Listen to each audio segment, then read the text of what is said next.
Urban exploring is the exploration of man-made structures, abandoned ruins and buildings not usually seen as components in the natural environment.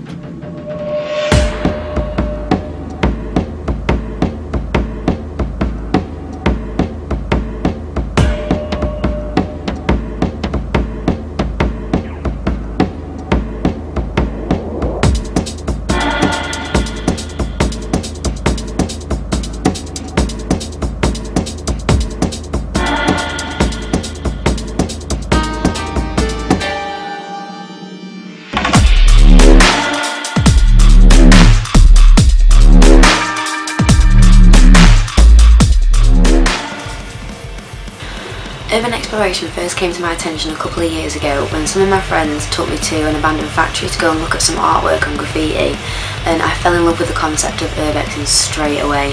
I love going urbexing because I like capturing new sections of like a building's life, and I like seeing how it deteriorates over time.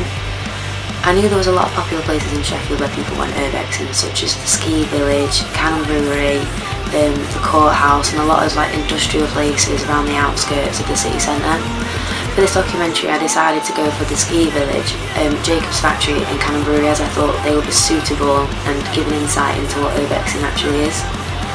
We decided to start off small, and we thought go somewhere where we know we can get into that will be a good introduction to what urbexing actually is, so we decided to go to the ski village. After a bus ride and a short walk, we made it into the ski village, or what was left of it. The ski village closed in 2012 due to a series of fires that hit the complex that was seen as one of the largest artificial ski resorts in Europe.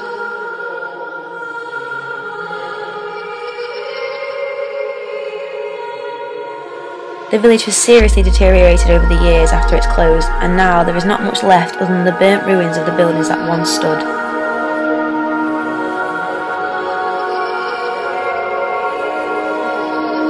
During our visit we came across the remains of what was once the adventure playground, the slopes and one of the outbuildings. The main building that once stood has been completely destroyed due to the fires. The village is right next to the main route path, and we came across many people on our explore looking in at what was once left of the famous ski village.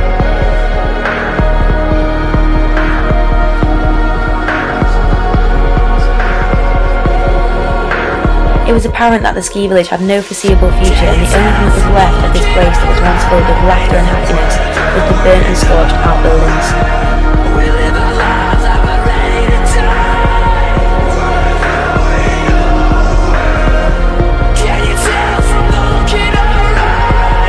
At one point we also realised we were not alone, as we saw a man looking through the scrap at the bottom of one of the slopes, but he shortly left empty-handed.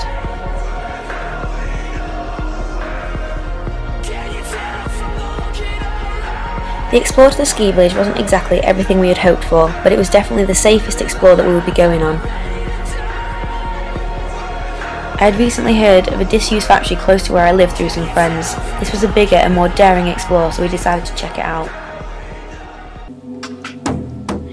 As Jacob's factory was around the corner from where I live, it was the easiest explore to get to.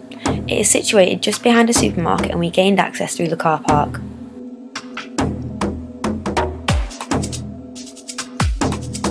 I am unaware of why the factory closed and what it used to be, as there is very little information on the internet and forums. When entering what was left of this building, it was apparent its only use was for parties and raves, as there was graffiti and cans everywhere.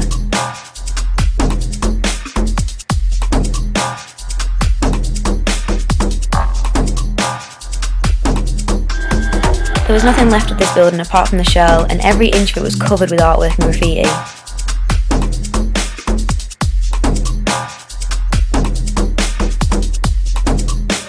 On the side of the building there is a huge piece of phlegm artwork which is visible from the train tracks that ran straight past the building.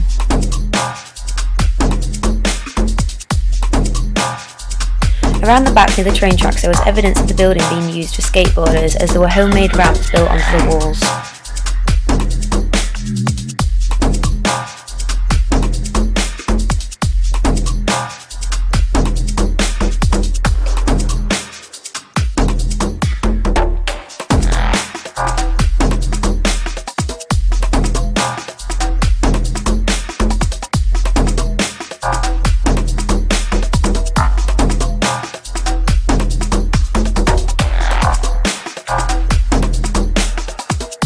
Every 5 minutes or so, a train or a car passed the site completely unaware of the hidden gems that were on the inside.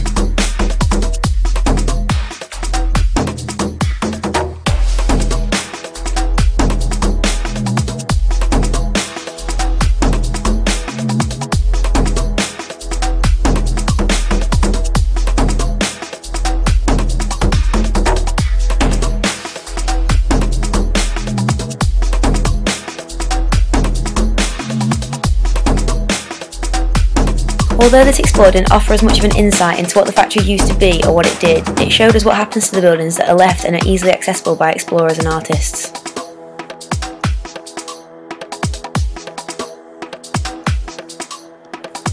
For a second opinion on urbexing and why people do it, I decided to ask my two best friends what they thought of the subject and the issues that surround it. Hi, my name's Holly and I've been urbexing for a few months now. I got into urbexing through a university project. I went with some friends and we began in places that were quite easy to get into, and then we worked our way up to things that are quite difficult. I like the secret aspect of urban exploring. Like, when you go, it's generally abandoned, like, no one else with you, but you can see like traces of people in the buildings, like in the artwork or like bits and pieces that have been left behind when the buildings are used, which is pretty cool. I can understand why urban exploring is illegal. It's quite dangerous, but I think the people who do it know what they're getting into. They understand the risks and they just do it. Only a small population do urban exploring, so yeah, I can understand why. But I do like the street art and the graffiti that I find about the buildings, but it's not like for some reason I go because I like the way like buildings like so broken down and like it's not occupied by people anymore. Like nature's taken back over, like trees growing in the buildings, and I really like that. So I like to photograph. I don't think urbexing should be stopped or come down on. Like, not a lot of people go. It's quite a secret thing, so it's not very publicised. Not many people go anyway, so I don't really see the issue in urban exploring. My name's Jake and I've been urbexing for about a year and a half now. I was in a college film about abandoned places, and then when I was in my bands, I'm in a couple of bands, it's always good places to do videos or what you might call promo pictures. When it comes to urbexing, the legal aspect around it, well, it is technically illegal in some situations and it isn't in others. You can see why it would be illegal in some situations with buildings falling down and people getting hurt and wanting to sue. But in other ways, if these buildings are built, they've been up for a long time, they're not going to fall down anytime soon. I like the street art culture that surrounds urbexing. You get some of the best street art in buildings that people won't ever see, and it's a bit of a juxtaposition where people want their artwork to be seen, but it's in places that people won't see. Well, probably one of my favourite artists, street artists, will be Flem, simply because he's got a different style to most of us, and he's well known around Sheffield and stuff that isn't just abandoned street art. Urbexing should be stopped or clamped down. What you've got to see is the people who are going urbexing must maybe take more care with what they're doing, and maybe if there was a license or something, that would probably make it better, where they could say, yeah, I'm going to go urbexing, but if I do get hurt, I can't sue. Something along those lines. After 2 failed attempts of getting into the brewery, we decided the only way we were going to get in was to climb over the fence at the front of the site. We met at 7 AM on a Wednesday morning and made our way to what would be our most impressive and exciting explore yet. As the brewery is on a main road, we had to be quick whilst climbing the fence as to not get caught by anyone who was passing by. The brewery was famous for producing Stones and Carling Black Label and closed in 1999 after the decision was made to move to a bigger site, and the brewery has been left derelict ever since.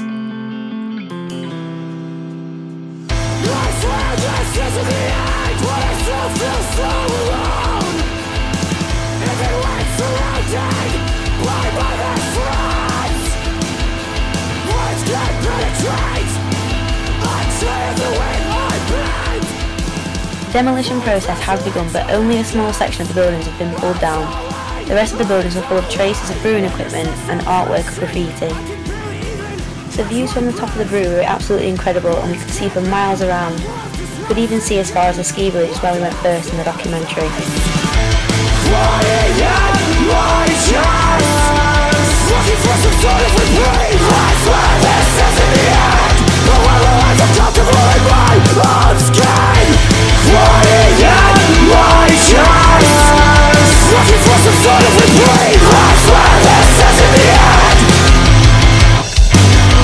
We came across many things on our explore, such as glasses and bottle labels for the beers and a tasting hall.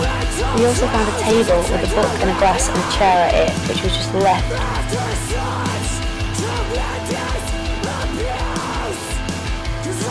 We also found our way into what was the site manager's house that was located in the centre of the brewery.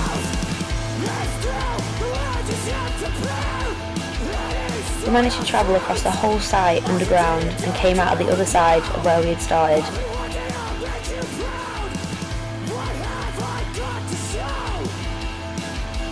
As we made our way into the brewing halls, it was apparent of the sheer size of this site, as we had been there for 2 hours and only explored a fraction of what was there. As we were exploring, there was a constant reminder of the main road that was running straight past the brewery by the cars and the buses' noise. It was like we were in a time warp. Everything in the brewery stood still as the world passed by around it. See what I've seen. Open your eyes and recognize that this is real. The season brings darkness so profound. I've become lost and can't seem to be found. Contorted, racked with pain. I know I should feel free, yet I continue to sing the sad refrain.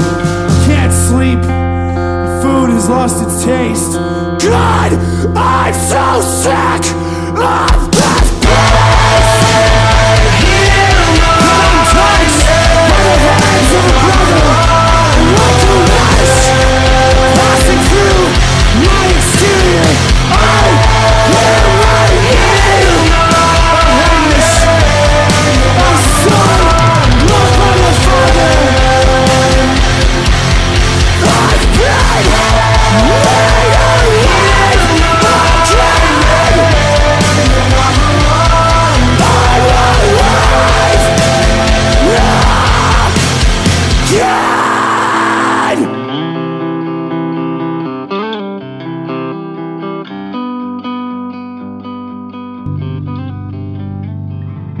The brewery wasn't filled with random and pointless graffiti like some of the other places we had visited in the documentaries.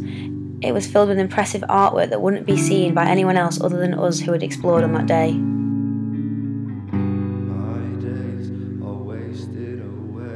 The most interesting thing I find about urban exploration is little human traces that are left behind by the people that used to go or work in these buildings, such as apple stickers on the lockers and the pay slips that we found.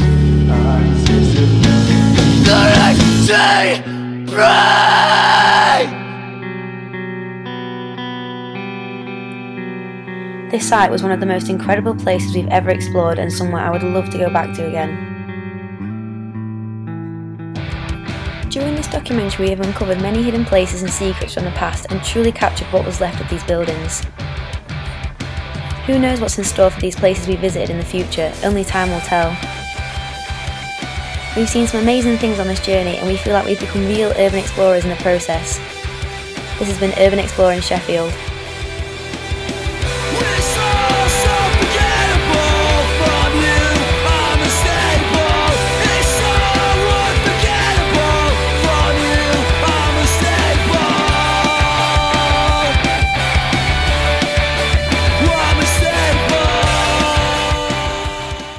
Is it legal though, isn't it? Yeah, it is legal, yeah.